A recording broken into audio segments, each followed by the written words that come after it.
we are going to manage that at organizational level. There are critical success factors there. There must be visible organizational and management commitment in dealing. It must be visible. That means it goes beyond just the policy. Number two, there must be worker participation. Number three, the communication and consultation. There must be organizational communication and consultation regarding the risk management process. Those are the key success factors. What can we do at organizational level where we have the mental or cognitive demands being a psychosocial risk factor? Create an environment in which workers feel comfortable raising concerns. Our experience has shown that it's very, very difficult for employees to be comfortable raising concerns. So what we have done in our trainings is to then say, no, if we're going to focus on supervisors, let them be supervisors, because if we have a manager in there, they are not comfortable raising concerns. If we are going to be focusing on shop floor, let them be there alone. If we just have a supervisor in there, they are not comfortable. We also want to offer counseling support to workers who are experiencing high stress levels. In as far as time pressure and role overload is concerned, we want to ensure that there is sufficient breaks taken over long shifts, number one. Number two, critically, encourage workers to take leave. I will ask the participants here, when was the last time you took leave? You want to look as if you are not at work, the organization, that's not it. The organization will fall or we will not go on. No, you need to take leave. You have another life outside your work. Let you not your work crowd out everything else about you. Emotional demands. Foster a culture of openness. We have people who have committed suicide.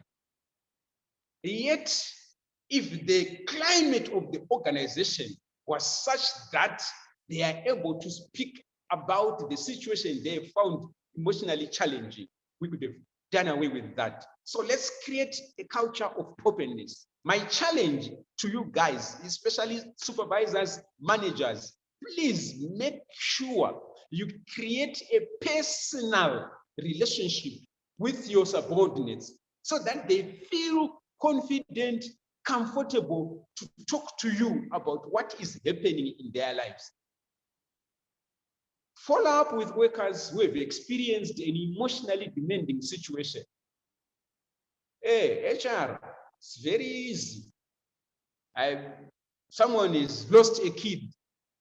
It's very easy to just say, guys, we need money there, flowers there.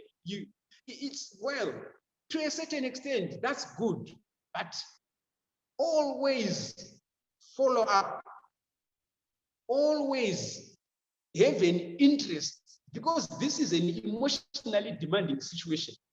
Let's not feel that because we've provided physically, we are done away with it. No, it's important, again, to build capacity of workers to manage conflict and deal with aggressive behaviors. Here is either the behavior of the fellow employee, the behavior of the customers, the behavior of the supervisors.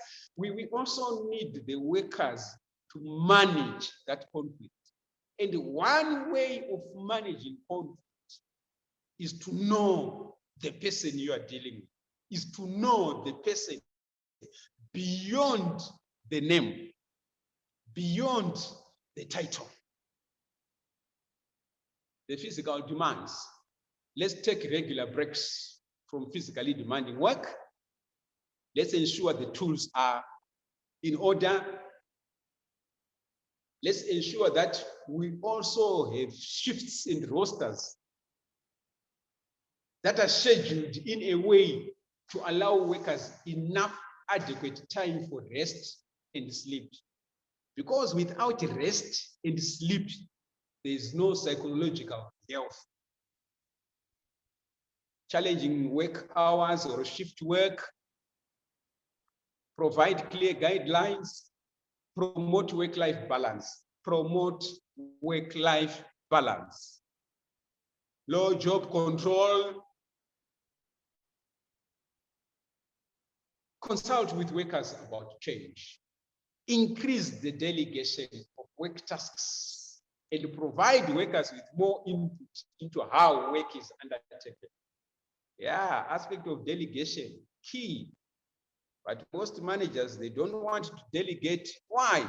Because they feel if I delegate, the junior will do it in a way better than I have done. And so they feel they are threatened. And then they compete unnecessarily. Let us increase delegation. In terms of poor support, let's demonstrate genuine care. Genuine care. Let's ensure that supervisors step in and help with work tasks during difficult or busy times. Yes, you are a manager, but there are certain times when things are, when it's very busy. You lose nothing by going down, join the people who work. They actually feel you are part of them, rather than just being saying, okay, you guys work, you did not meet the targets, yet you're busy using company Wi-Fi, doing all those other things. Help them, right? Ask workers for ideas. I like that one. I like that one. Ask workers for ideas. In one company I worked with in 2019, the employees, they said, Mdara, we are told that you stop thinking once you enter the gate. Once you are in the gate, we think for you. That's not it. We want those people know they have what I call operational grasp. They know the work. Ask them for ideas. It will help. The relationships, again, like we talked about, poor work relationships, let's have the policies in place, respond in a timely and effective manner to workplace concerns. Worker complaints, respond in a timely manner. But unfortunately, most organizations are found wanting there. Address inappropriate behavior. Address, but because the person there in one organization, they call them greenbacks, those people who are related to the CEOs, to the directors and so forth. When they do anything which demands a timeous response, it's not done. Everyone else is watching, and what does that do? Demoralizes those people. They lose trust in the whole organization, and the next thing is they voluntarily move away. Important, role clarity. What must we do? Encourage workers to speak up if they don't understand their roles and work tasks. We can only do that when you have an open communication system. That's why I say the communication, the relationships, those are the key in terms of managing psychosocial hazards. Provide opportunities for continuous improvement.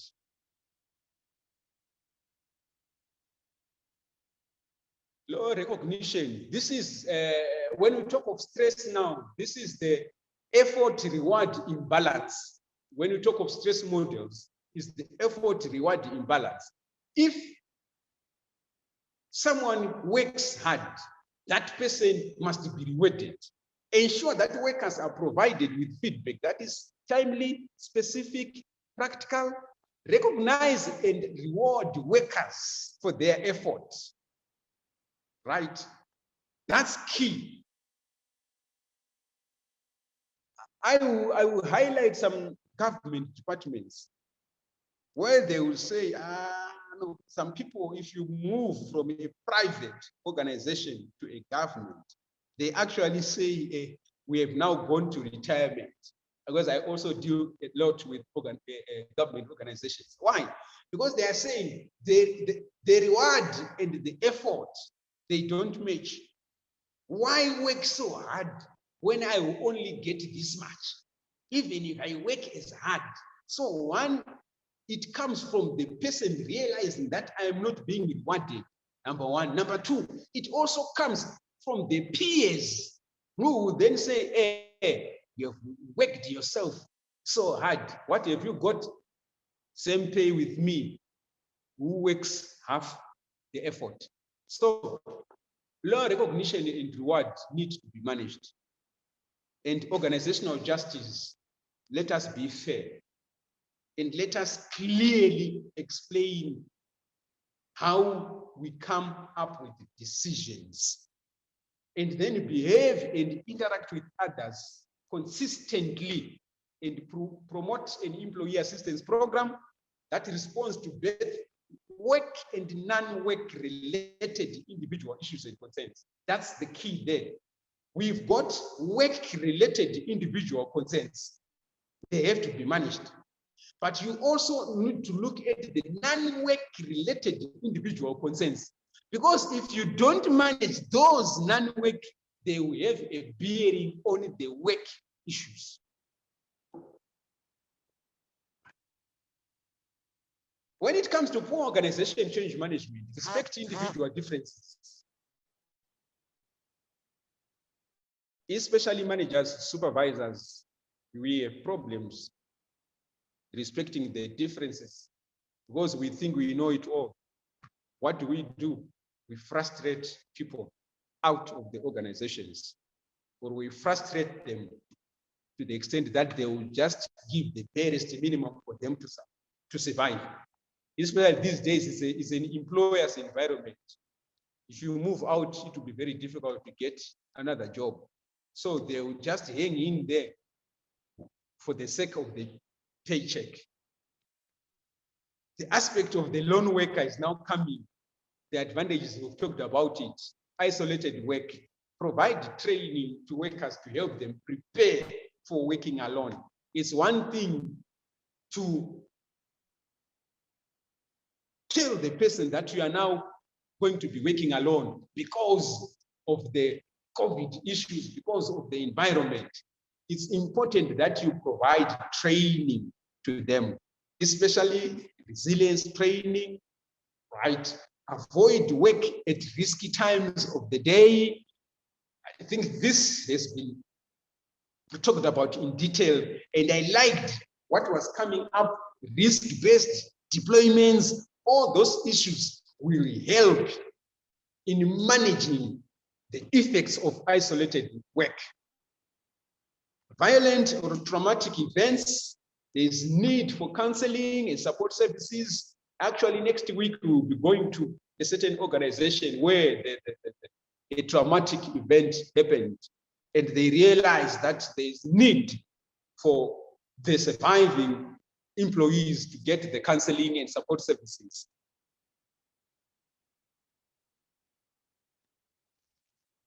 In a nutshell, we looked at work schedules, looked at participation in control, we looked at the workload, we looked at the work content, we looked at clarity and definition of role, we looked at social responsibility, security, but again, it's too much work without play. It's not good.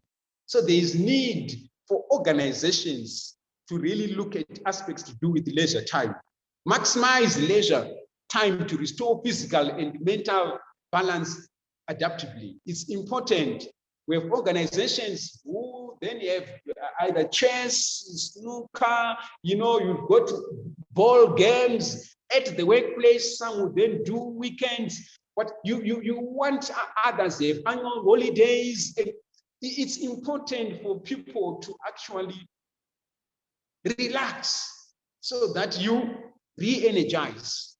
Offer comprehensive counseling through a psychosocial department. You can even have resident psychologist at the workplace. Have psychosocial champions in departments who can then assist management to identify the issues within team members. This is very, very key because it is the team members who interact on day-to-day. They interact in the toilet, they interact in the workplace, they interact at canteens and all that stuff. And they are better placed to identify the psychosocial risks management. To me, this is a key. Let's have psychosocial champions. We can even have them within the umbrella wellness champions training.